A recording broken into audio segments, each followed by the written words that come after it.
This is Norm Macdonald. What? No, I kid. I know you're the world's most active hetero. I'm not. I'm very. As a matter of fact, I'm very asexual. Why is that? What drove you to that? Is it fear of germs or what? Just people. Even having a meal with them's hard enough, you know. Let alone all that filthy stuff that goes on afterwards. So you're literally talking about watching a grilled cheese go into the oral orifice repulses you. You can't even. I know all about that Larry Craig guy, man. There's nothing to understand about that. I mean, what do you need a psychiatrist for? You know it, and I know it. I mean, if there was co-ed bathrooms, we're heterosexual. If there were co-ed bathrooms, yeah, and this kind of stuff was going on, man, I'd be there all the time. Let's not kid ourselves. All right, I'm not kidding myself, Norm. You've nailed me. Where are you at today, brother? Where are you calling me from? I'm calling you. I just woke up, and Christian just woke me up. Ah, Jesus. Why did you do that, Christian? You know Norm needs his sleep. Christian's becoming the bane of my precious last few moments of life. What don't we know, my friend? What have you got the Epstein bar or what? I just mean in the sense that we all only have a precious few moments of life left. I was talking in the broader. No. But listen, you know what I think about that Senator Craig thing now is that what I want to know is those codes, man. Because, you know, there's these things that happen in life that I think I'm kind of cynical, you know? Yes. And then they happen, and I go, man, I didn't know that existed in life, you know? Mm-hmm. And one was the pit bull thing. Sure. Who would have thought that people were that monstrous? I agree with you. Right. But when I talk to people, they go, oh, yeah, that happens. Like, I knew about that, you know? And I go, you did? Like, I never knew that. But not that I compare the two. But I had no idea there was this bathroom thing going on that was so, you know, it wasn't just a small thing because they had a sting operation, they had a code, you know. The Minneapolis airport, the bathroom was apparently famous. It's the Tigris and Euphrates of the code topic. Exactly. So for you or me, we would just be hopefully, I can't speak for you, but for me, you would just be a place we quickly run in, you know. These guys, they're going, have you been to the Minneapolis airport bathroom? Place is the hottest joint in town. Talk about your mind-blowing sex. There's like a velvet rope, like outside Studio 54. That'd be great. With an old black gentleman allowing you in. Are you on the list? Exactly.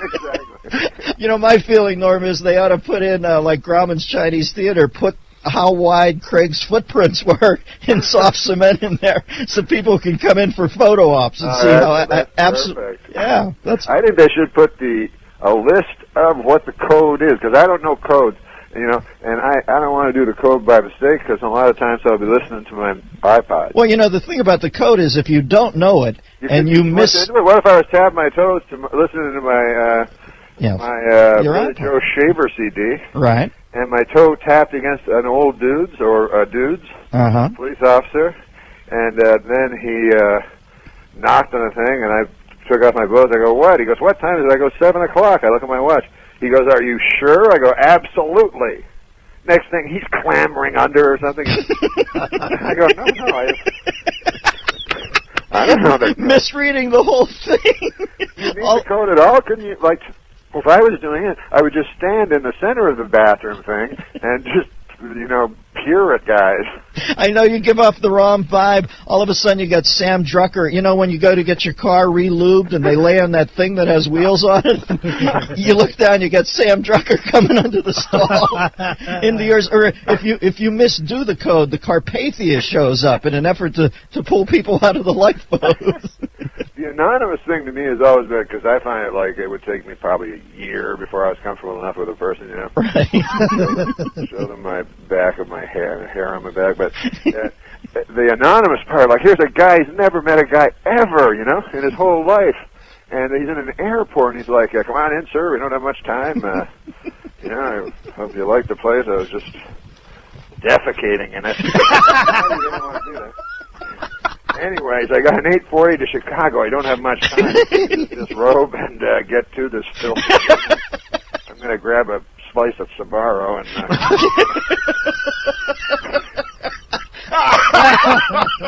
All right, Norman, I got to rock, baby. I'm up against a hard break, as was Larry Craig. This is the Dennis Miller Show. All right, folks, we are about to be joined by a comedy genius, legitimate, 4 stars, my highest approval rating, if I am to be the David Horowitz of comedy, give the ratings. I've always thought he was a genius. I met him when he was younger, but I remember the true moment where I thought this guy is an absolute genius. He used to do a parody of Letterman, which was so side-splittingly insightful and funny on Saturday Night Live, and my favorite moment was he had somehow gleaned that Letterman was so ill at ease with being Letterman that immediately, he might not do it now, but way back when, the millisecond the show was over, Letterman would take his jacket off and almost fling it and flee the stage. And that was Norm's payoff on the bit. And I remember seeing it and thinking, that is one of the most brilliant comedy moments that I had seen in a long time. Norm! Man, I found out you and I like the same guy. Why is that? It's like 2 girls talking. So we're the same guy because we're like 2 girls talking. No, they would say you and I like the same guy, Exactly.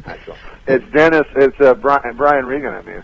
Oh yeah. Jesus. Isn't that guy amazing? I've been talking about him forever, and like all these other bad guys get TV shows. Right. And he's the funniest guy ever, and he's on the road. But now he's doing big arenas and stuff. Yeah, something's going to happen there, Norm, because it's like Tim Allen. Remember, Tim used to fill the arenas, then the next thing you know, he got his payoff. That's going to happen with Regan. Does anybody make you laugh hard? I mean, I'm in danger when I watch him. Oh, no, it's crazy. And he's the kind of guy you want to bring people to, Well, Norm, you have that in you. It's possible to be so funny and not dirty, so... Well, you have that in you. You were the most booked guest I had on my 9-year run on HBO because you used to just kill me, man. You have that ability to waste me. So. Oh my God. Well, you remember you were on the last show. Actually, you played a swearing man of the future. No, that show was funny, man. That Dennis Miller show. Remember that show? You remember, of course. Just a young kid with a dream. I was there for most of them. You had the coolest jobs ever, like a half hour a week. I know. Where you just got to be yourself and talk. I know. They got on to me eventually. Now I'm doing 3 hours. Night football, all of a sudden, like some crazy dream happened. Oh my God! Meanwhile, I'm on the Norm show. A fever dream. Meanwhile, I'm over on A Minute with Stan Hopper. You know what show I would like to see you host, Norm? And this is the God's truth. I would like to see you host To Catch a Predator. I see that as being a good medium for you. What's your thoughts on the To Catch a Predator show? Oh, no, you just brought that up because I was telling that guy earlier I was thinking of that show, To Catch a Predator. Well, thank you for unfolding my conceit here. I was trying to get you into the area you wanted to talk about. That was like a crazy coincidence because I just talked to that Christian dude about that. Jesus, Norm, could you diffuse this anymore? Okay, I'm sorry. It was a setup. I was putting the ball on the tee. I'm Cheech Marin. Nice. Now go ahead, knock it off. You're like Ed McMahon. Yeah, exactly. Until you expose me. Remember when Ed would go, this is the funniest thing, is when Johnny would have all the periodicals, Right. They'd show all the periodicals. Unbelievable that there could be so many, they have one on hunting and one on fishing.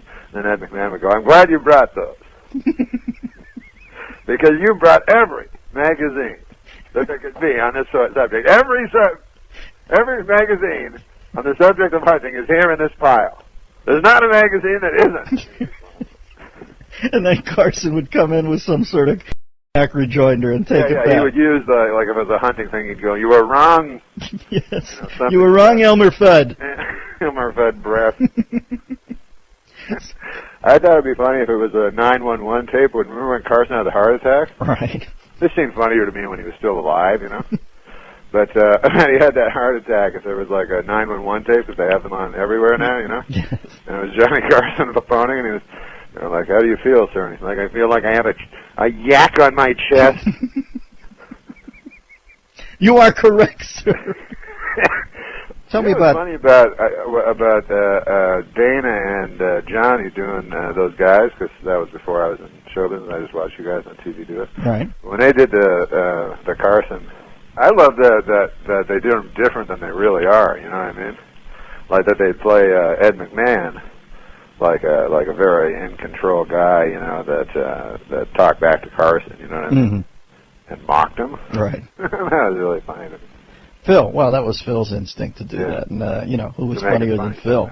No, so you don't want to talk about the Predator thing? Ah, yeah, man, to catch a predator. No, I was just. They told me they said Norm wants to talk about Predator, and all of a sudden I'm at a Carson Wake here. Are you sad about Johnny's loss? That's misrepresenting it too, because then people will think, Norm's phoning going, hey, can I talk at all about the Predator thing? Yeah, you're right. You're right. It wasn't on your mind. I kind of put it there. Do you have any ad-lib thoughts on it? It's not going to be funny now. All right. You know what I've done to you? It's like Jerry Lewis with Charlie Callis with the Duck Hunter. Exactly. I have to come. All right, then let me throw you a curve and see what else you got. What about OJ or Mike Vick? You got anything on either of them? Okay, then this is complete coincidence. This is the most insane coincidence of all. These are two big topics in the news. I thought I'd just throw them out there and see if you had any observations. No, I'm just kidding. What were the ones? Michael Vick was. No, I was just saying that. Obviously I'm against. I do stand-up. Stand-up comedy. Sure you do. And by the way, I'll be at. Can I plug something? Go. You can use the rest of the segment for plugs. Oh, because I'm not doing any stand-up. But anyway, when I go to the club, I went to the club and I thought of the idea about that Michael Vick. First of all, you love football, obviously, right? Yeah, sure. Well, sure. I go way back with football and cockfighting. Exactly. So you'll say that and Michael Vick was the most exciting player in football. He could change a team by himself. Yes. Well, that's a solid observation. That's what's so sad. You know what I mean? Mm-hmm. The dogfighting's sad too, but if it was just some guy, that was played in football like a third-string quarterback, it wouldn't be that sad. So, but Michael Vick, obviously, it hurt him. It hurt his fans, it hurt the whole sport of dogfighting. So you think it's brought dogfighting down? I tried to say that like Drake. It's kind of dogfighting. Can we talk about Drake? But listen, man, Vic. Can you imagine? Here's something to think about. Imagine if you were a dog living in a dog kennel. You ever been in those? A pound? Sure. That's your house? Right. So they suck, right? They're the worst houses ever. Bad.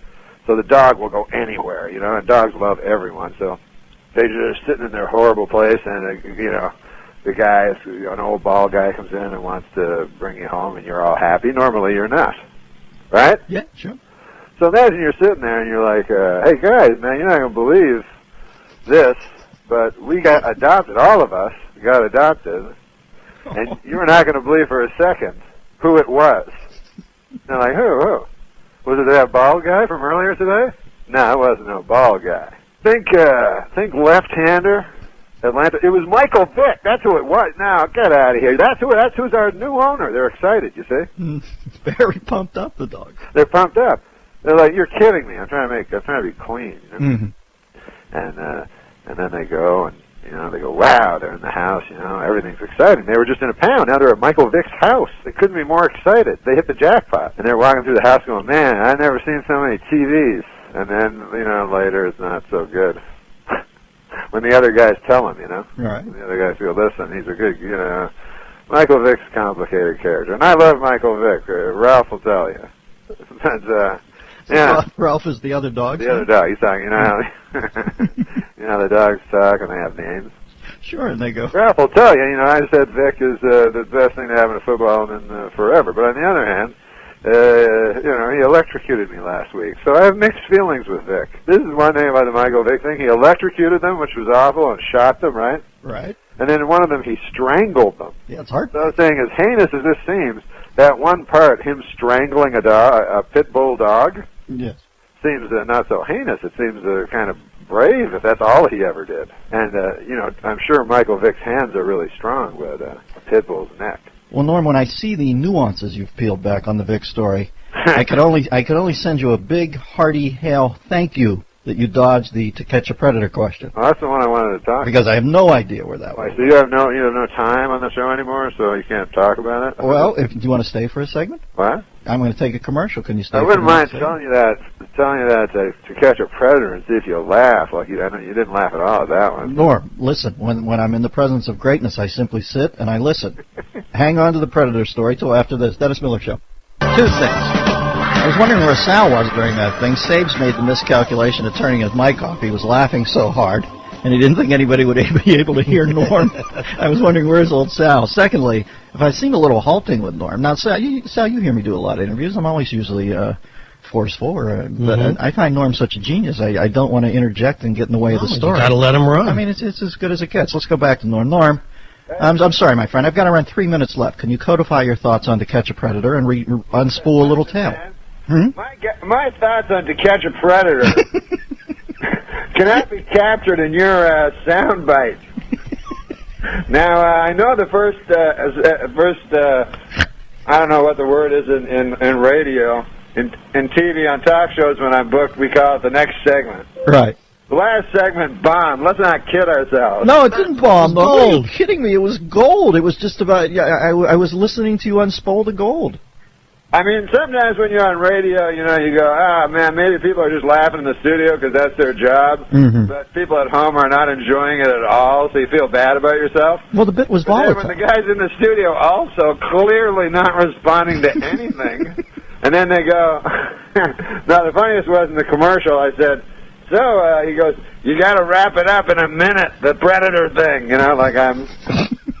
So I said, I don't know, it's not really a thing. I don't know if I can wrap it up.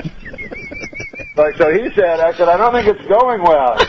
Christian, you didn't say that to him, did you? I didn't say that. I said it was going great, and we were all laughing so hard we couldn't breathe. We're ill-serving Norm today. The next time we have Norm on, I'm going to say, this is Norm, and let him go. No, this is it, Dennis. I said, how long's your show run generally, because I listen to it on the Internet and stuff like that. Right. And he said 3 hours.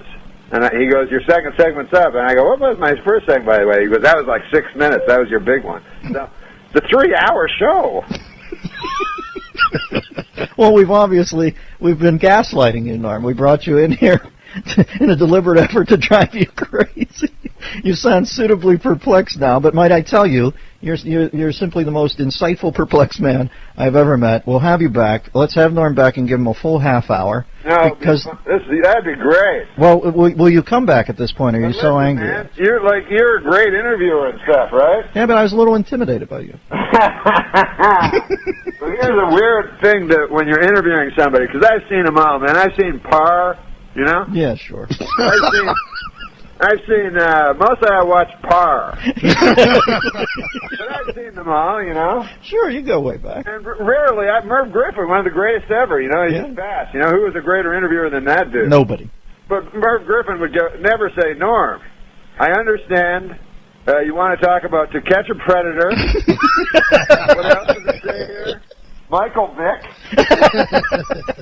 And something else, so go ahead. It was my fault. I gagged it. I'm sorry, Norm. We'll have you back, and I'll do it better. This is the Dennis Miller Show. He is a regular weekly correspondent here on the show now. I'm touched that he's up and out of bed and ready to chat. This, of course, my field, man, the great Norm Macdonald. Norman. Hi, Dennis. Wait, I didn't know something happened in the news, though. No one told me that. You haven't been following it. No, when did this happen, this Drew Carey thing? Drew just said that he came out and did a little advocacy for medical marijuana. Might be seeing a couple trails on that Plinko board. You know what I'm saying, Normie. I never tried to do interviews with. One time I actually had the Improv. They phoned me. They said, "Do you want to come? There's a big. They're doing a big thing for High Times magazine." I'm like, "No, that's cool." It was a benefit for High Times.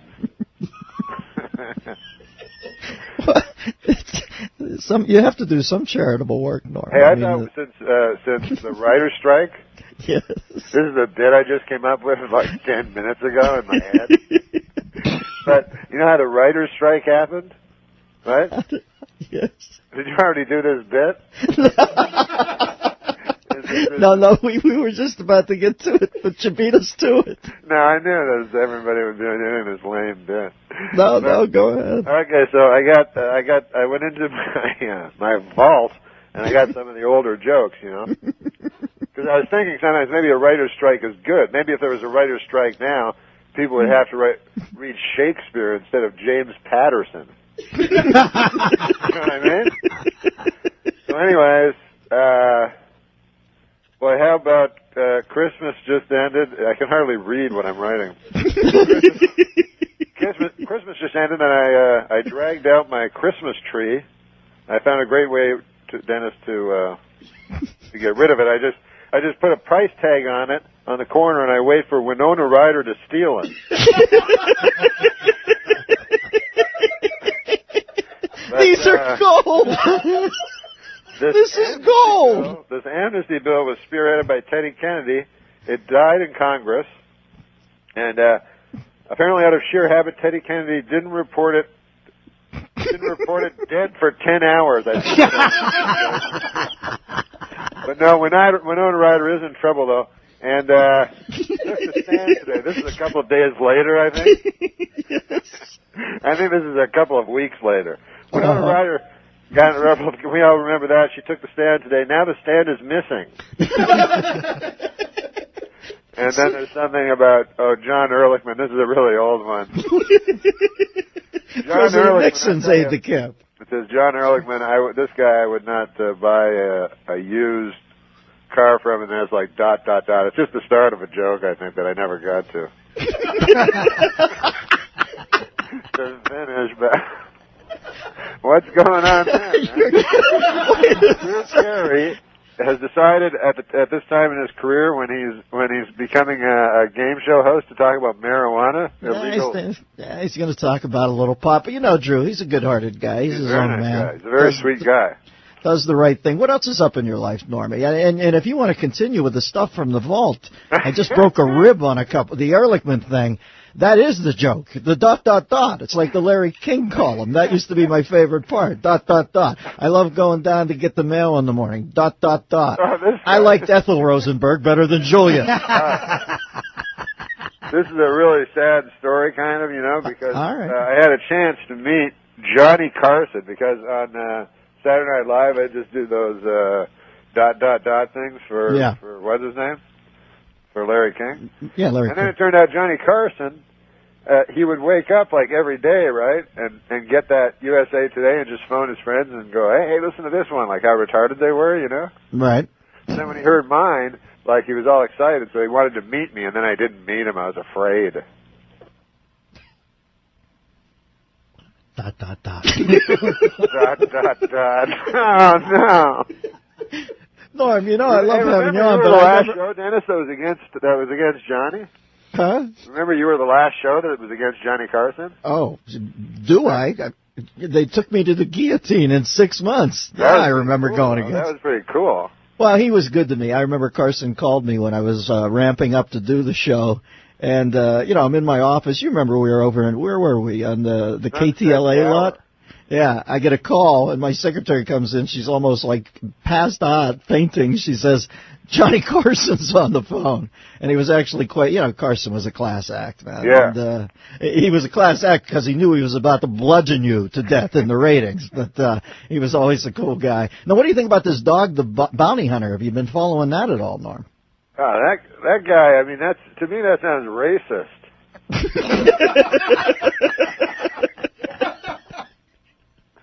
But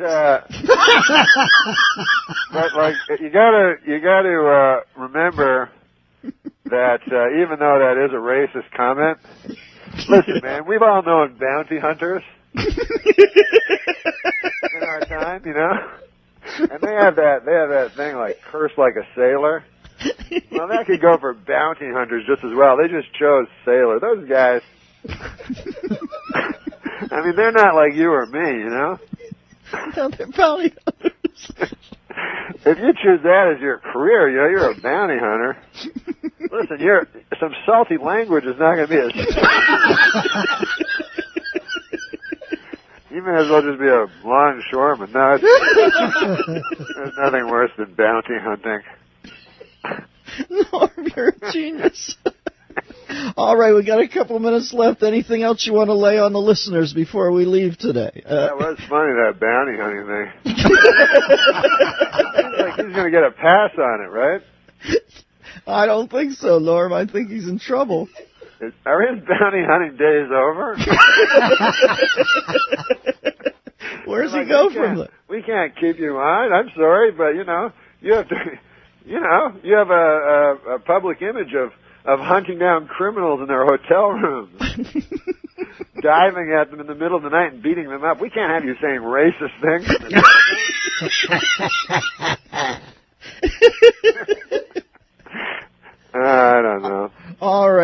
I'm going to put some oxygen on my face here and recover. You're going to be on every Friday now? Yeah, that'll be fun, right? Oh, are you kidding me? I'll be like your Pete Barbuti. No, stop. Chuck Mangione references be far behind. Yeah. Thank you, Storm and Norman. We'll talk at you down the road. This is the Dennis Miller Show. Folks, welcome back to the Dennis Miller Show. And time for his weekly segment. Christian tells me that he's a sense memory guy, Norm is, and we had a request to do Letterman earlier, and evidently Norm was listening on his computer to the podcast, and he heard that request, but he has to go right to the Letterman right off the bat because he cannot summon it up instantly. He has to go back and, well, ramp up to it. So he will join us, I believe, now as David Letterman, Hey. Norm Macdonald. As David Letterman, you want me to do it? Christian just told me that he wanted to do it right off the bat. So, because I did David Letterman on Saturday Night Live, even though the O.J. Simpson trial started yesterday, and I was also famous for, I think, much more famous for the O.J. stuff. All right. He was wrong-headed. But how about this? How about I compromise? Look, I'm a big believer in compromise. You know that, Dennis. Sure I do. You're a mediator. Yeah, man. I like to think of myself that way. And how about if I do my Joe Piscopo doing David Letterman? Perfect. Okay, here it is. How does it go? Okay, it goes, my, phone the neighbors, wake the children, you won't want to make this one. Something like that. Well, it's absolute gold. It's Letterman gold. phoned me after I did that impression, right? I had somebody earlier call in and say they wanted to hear your Letterman, and I forgot that half of it was the look. It's not like you're Fred Travelina. That's the problem is like Dane is a good impressionist and everything like that, right? Right. And You more capture the essence. Yeah, he's great on stage doing it, and then so when I'm on stage, like they go, "Hey man, dude, Bob Dole." I go, "No, a guy puts a Bob Dole mask on you backstage." Right. So that helps, suspend the disbelief. Yes. So what's up in your life today, Norman? What would you like to chat about, my friend? Anything What on do your I mind? want to chat about? I want to chat about O.J. All right, go ahead, It's the my biggest friend. story. Big story. Good Big Lord. story. Evidently, somebody had a couple of his bobbleheads. He wanted to collect them, so he got the DEA ram and came in through the door to collect. Oh, hey, I got a good joke, man, for it, but it wouldn't work for me, but another dude could do it. Yes. If he's listening. Mm-hmm. He goes, hey, Heisman winner O.J. Simpson's, I wrote this down somewhere. Here. First day in court provided a surreal experience. I just have one question. Am I really expected to believe that O.J. Simpson could be capable of armed robbery? I got you to do that. Let me hear him. Why couldn't you do that? That's a perfect Norm joke. Man, I should have just done it without that stupid thing. Yeah, the qualifier, because that eats into the edifice of the joke. I know. I'm like, hey, this joke would work, except not by me. Here I goes. All right. But what I was thinking about O.J. is when he goes to prison, when he goes to the Gray Bar Hotel, as Letterman calls it, when I first went to New York, Yeah. all the guys at all the clubs, the MCs, would all shake my hand and talk like David Letterman. Yeah. All the time. Anyway, I was thinking if O.J. is going to jail, let's say he goes to jail for life, which they said at first was possible. Now it doesn't seem that possible. No, but even if he goes to jail for 5 years, right. But let's say he did go to jail for life. That would be the worst possible scenario for O.J. on account of he goes to jail for life, right? Which would have happened to him anyways if he'd been found guilty earlier. Legitimate. And plus, he's lower on the pecking order because he's an armed robber. Right. And then he's like, "No, guys, man, I killed 2 people. I did it." And they're like, "Yeah, if I did it. If I did it. Frank got the book." Frank squirreled in the book, man. So they all read it before he even hit the joint, man. Hey, so listen, the big story here in Hollywood is the writers' strike. Right. I went on. I went to support the picketers. Yeah. Are you a member of the Writers Guild, Norm? Yes, I am. All right. So you went down strong. Do you have some penny candy to hand out to them? No, I'm a striker. You know, I want better things. But it's like you're 8 people, right? There's about 8 people walking around. Right. Outside of The Price is Right. So, and of course, you know, like the cars honk at you once in a while, but it's not like anybody in the places are looking out like all worried like Nixon, you know. Right. With the fires out in the street, you know. Right, it's not that threatening where the park, you know, we want the world and we want it now. Kids are across the street threatening their life. And then they were saying like the shows that it affected, like on TV last night. Yeah. Like all the sitcoms it affected, and it was like 5. And then I guess there are only 5 sitcoms on the television now. Right. So, and then I went there, and then I was like, I'm like, yeah, solidarity with these writers. And then I'd see this guy, and I go, oh, that guy sucks. That guy's not a good writer at all. Salmon, what do you have to say to that? He should be a scab. That guy's so awful.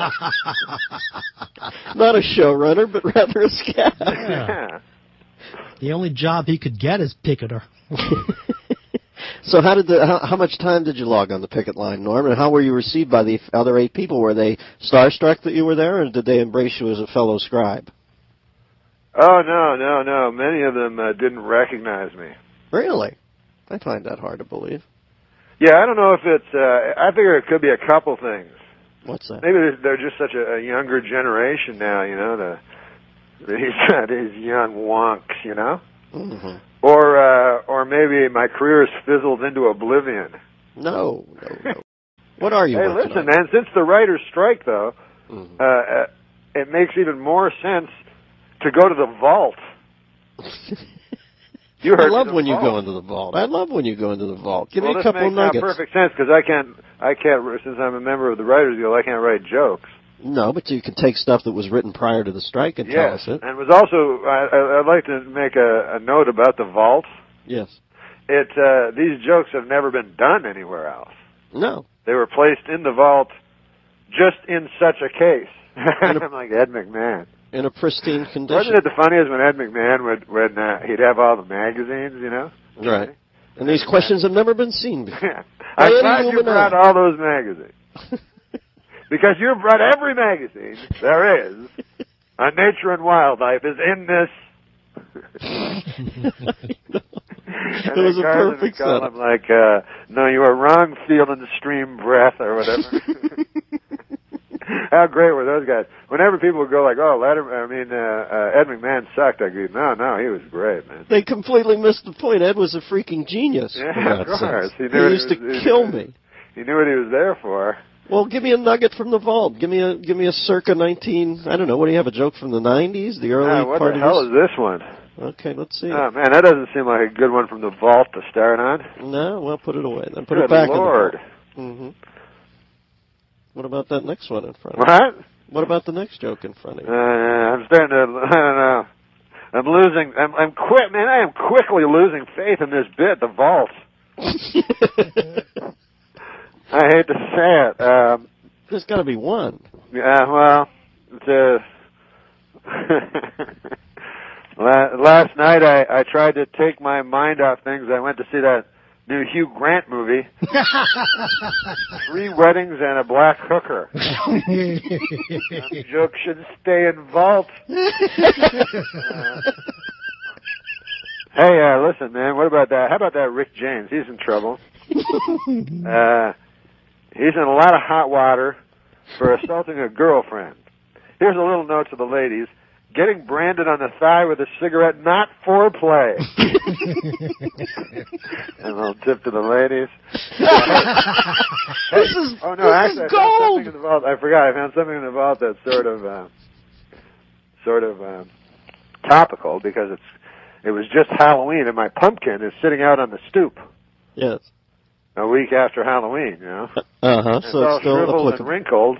And today, Anna Nicole Smith dated us. So, but Anna Nicole Smith, she's a great gal. Yes. But she does like the older fellas. Uh-huh. And Anna, where there's a will, there's a wake. I don't know. Now that one seems tasteless because this is what we know now of Anna. That was a bad mistake from the vault. Yeah, sometimes the situation changes, Norman. You know, you have to reevaluate the gold that's coming out of the vault. But I think the pumpkin joke is an evergreen or an ever orange. Really? You can I think I would pull that out yearly. That's a good idea. Yeah, you got to have your evergreens. Now, are you going over to the strike line today? By the way, I'm going to go over there. I'm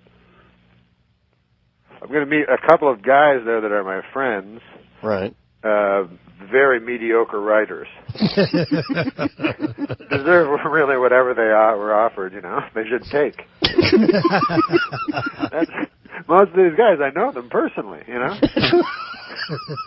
And they're gaming the system to begin with. Yeah, they're getting very, very well remunerated. If we're talking remuneration, these guys are way above their head.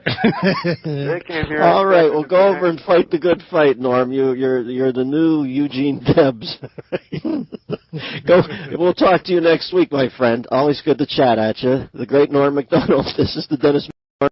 Joining me now is the genius that is comedian Norm Macdonald. Norm, we have a phone call for you from Dan in Boise. Dan, what is your question? Well, Norm, everybody's bringing up these licenses for illegals and that they need to have them. And my question is, where are they getting the license plates? Obviously, we're letting them register vehicles without licenses. And in this day of car bombs and stuff, I don't know if that's a good idea. Thank you, Dan from Boise. Norm, what's your feeling? Well, I know that the New York Governor Spitzer, I'm trying to get to learn things. But he doesn't want to issue licenses to illegal immigrants, you know. And I don't know how the hell you're going to get a cab in New York City anymore. I mean, it's hard enough, you know, for me especially, as a black man.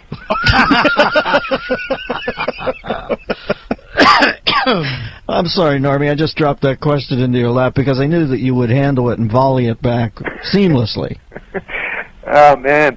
Dennis, this morning, I had a bad idea. Yeah. I got a trainer. Right. I decided to work out. Hey, by the way, I heard your news thing right before. You know? Yes. And they were talking about that telecommunications thing. Yeah. And that, you know, because people are all freaked out that their phones are being tapped all the time, you know? Right. People are so self-involved that they think anybody cares about them. Right. But, you know, nobody wants their phone tapped. But I do a little trick, you know, during my conversations with my friends. What is it? I'll be talking because, you know, sometimes I might say something that I might not want, you know, around or something. So I'll throw this in during the conversation. I'll say to my friend, I'll say, hey, Bill, you know who's one hot piece of ass? Dick Cheney. But anyways, I went to my trainer. God, I don't work out. I'm a weak man. You know that, Dennis. Well, listen, you and I were on the Mount Olympus of weakness. And not just physically. No, in every way. In every single way. So I told the guy that, and he said he couldn't do anything except for the physical part. But I don't know if he was the best trainer anyway. He was smoking a butt the whole time. No, that's not good. That's just a joke. He was a big guy. And but I told him, I said, look, I don't want be big like you. You know, I don't want veins. I have no use for that in my arms, you know, or abs. I don't want abs. I don't even know quite what they are. All I know is they were invented around the 80s. And I don't even know what you do when you get them. You know what I mean? Because you got to wear a shirt. You know. You just go to work and go, hey, you want to see these things on my belly? Everybody's like, no.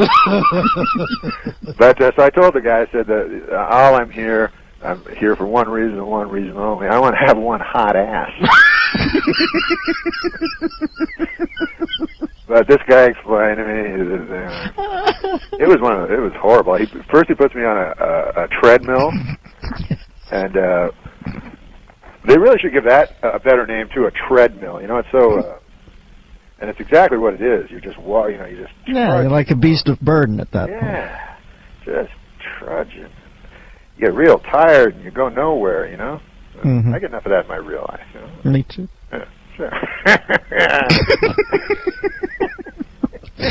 Then he puts me on one of those weight machines, you know? Yeah. Which weight machine exactly? Free weights or some sort of... No, it's a real modern gym. Oh, I see. With the machines. I can't explain all of this because I've only been to It's just your first day, right? But it was a thing where I had to push up, you know, real hard with my arms, you know, these weights, plates, you know? It needs it. And so I hit the wall after about one, right? And the guy wanted me to do 20, you know? So he's like, you can do it, you know? So I proved him wrong. So my arm hurts. That's the long and the short of it. Then it's just that my arm hurts. So I'm not. Why only one? Why only one arm? I don't know. That's an interesting question. But it's the back. It's not the bicep. You know. No. It's the opposite one. And as they said in the Friends of Eddie Coyle, it hurts like a bastard. Now, do you feel comfortable jumping into the common shower after a workout at a health club, Norman? Or is that something you'd be comfortable with, or no? No. You know, No. Listen, if I go to a gym, I go to a gym to work out. You know what I mean? Right. And then I don't like that thing where you go into the thing and everybody's naked, you know? Because I go there, I just want to get in, towel off, and go out. You know, the last thing I want to do is stare at some guy's beautiful ass for 20 minutes, you know? We've got a theme here today. Some sense it is leaning heavily on that word. There's a narrative. There's a through line. Oh, the OJ thing's going on trial. What do you make OJ's about? I don't know. I think it's going to be disappointing. Yeah. You know, I think it's like the last one was so great, you know, that this one. I mean, TV people do that all the time. You know, they take a guy. Like, remember they gave Mary Tyler Moore another show? Yeah, it didn't work. And it sucked, you know. And I know that Mary Tyler Moore is not the perfect, example. And I thought maybe you had one. Let me see. They did Rhoda with Valerie Harper. She asked for too much money. They whacked her, and all of a sudden Rhoda was Sandy Duncan. I remember that one. Right. Remember when they I watched this E! True Hollywood Story on Three's Company? And they decided to make a sequel to Ropers, right? Right. So then Norman fell, and this guy's savvy. He says no, he doesn't want it, you know, because he could see that it wouldn't be a good idea, you know, that he was a secondary character, right? So he says to them, I'll do it, but only if I can return if it bombs. And they go, yeah, sure. Then they put Don Knotts in. Right. And you can't budge Fife out with a crowbar. I mean, once Fife establishes turf underneath the basket, he's like Shaq in the low post. You can't budge him. No. Yeah, you got that right. What do you You know what? I got my. Do you have a computer, right? You're I've heard of these machines from the future. Yes. So I have. All I do is play poker on my computer, but I have my emails. And I have every day, it's like 200 or something. And I'd say fully about a fourth of every one is some doctor trying to get me to lengthen my penis. Now, I don't know how I got on this mailing list, Dennis, but I'm at the point where doctors are actually fighting for, you know, to get me as a client. The ability to lengthen your genitalia is in play, as they say in the stock market. I don't know how. I guess my GP might be a bit of a blabbermouth. Besides, I consider that part of my anatomy to be filthy and shameful. So, you know, last thing I want is more, you know, more stuff to hide from everyone. The bad penis. I'm sorry, I snorted that. Filthy and shameful. What are you doing today, Norm? What are you going to do after this? I'm going. Well, I'm going to see my son tonight, which is always my favorite thing. Oh, beautiful. You know, what do you guys like to do? My son goes to school with your nephew. With Sammy. Yeah. Over. Yeah. Beautiful. Oh, you told everyone where my son goes to school. Oh, that's okay, Norman. God, they've seen in the shower. Yeah. So that's cool. Big game this week, my friend. Big game. Are you going up to it? What game? Big football game between... Oh, I thought you meant real football. Sammy will be playing that. Yes, yeah, no, I mean it's real football. It's fun with children. Fun watching children play. When I was a kid, I had my kid in soccer. Yeah. And he was like 4 or 5 years old. No, I think he's older. He's about 8. But like that matters, right? So twice the original age. No, the story's built on the age. So dial it in correctly, or I can't listen. So here in L.A., in Hollywood, Holly Weird as you call it. Oh yeah. We have we play soccer. We have all the parents go to the soccer games. And nobody cares about soccer at all, right? Except the foreigners. They're so the foreigners, they know everything about soccer. They're like corner kick. They're yelling and. Like you can see how riots start, Because soccer is so important to them. And this one time, it was kind of the funniest thing. There's this guy on my team, the father, he's pacing all the time, yelling at the ref, And these two kids just collide head on, and one kid falls. It looks like he's dead or something. Everyone rushes on the field, and they pick up this child from the other team, and they take him off. And then the guy beside me goes, "I know that kid. He's a faker."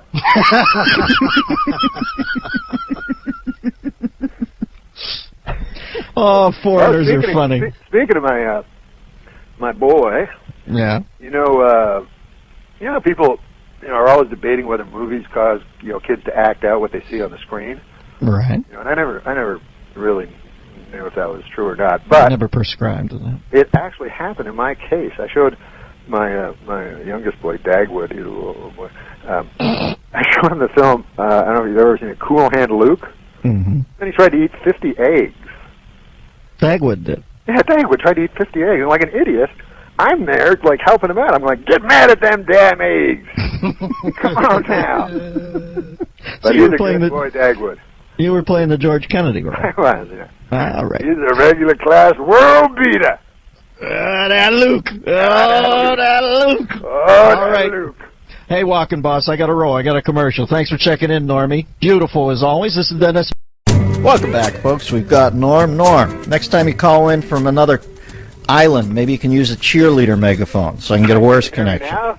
Yeah, I can hear you now. What are you doing? Oh, excellent. Beautiful. What's happening? Listen to that last lady. Yeah. And I only got one thing to say about that. There's Indians, and then there's Injuns.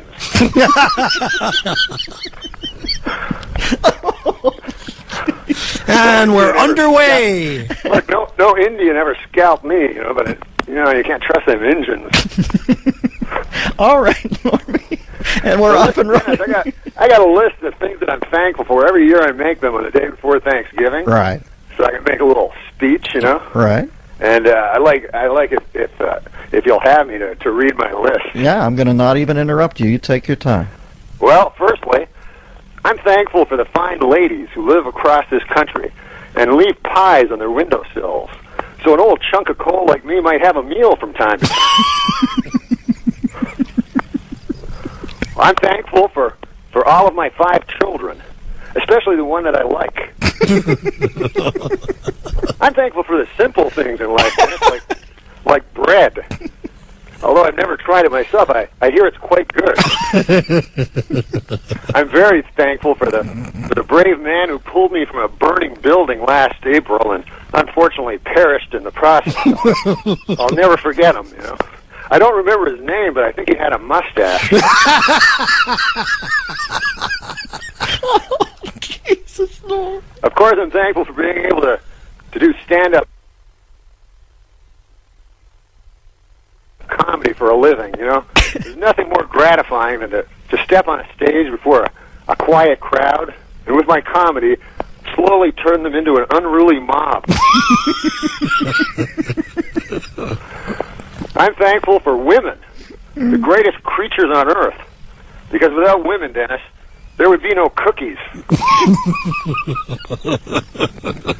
I'm glad that this year the police finally solved the baffling murder of Margot Hemingway.